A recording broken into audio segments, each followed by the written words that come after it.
ముందుగా అందరికీ దసరా నవరాత్రి శుభాకాంక్షలు. దసరాలో ఈరోజు రెండవ రోజు. గాయత్రి మాత అలంకరణ ఈరోజు.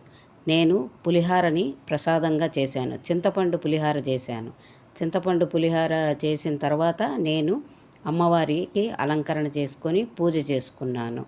ఈరోజు లలితా సహస్రనామం కూడా చదువుకున్నాను. లలితా సహస్రనామము, విష్ణు సహస్రనామము, శతాక్షరి మంత్రం 108 సార్లు 108 బిళ్ళలతో నేను శతాక్షరి మంత్రాన్ని జపించుకున్నాను.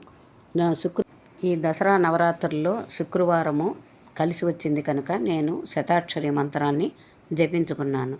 నేను ప్రతి శుక్రవారము నేను ఈ శతాక్షరి మంత్రాన్ని జపిస్తాను. ఈ శతాక్షరి మంత్రము జపించినందువల్ల మనకు చాలా మంచిదండి. తర్వాత పులిహారని నైవేద్యంగా అమ్మవారికి పెట్టానండి నేను.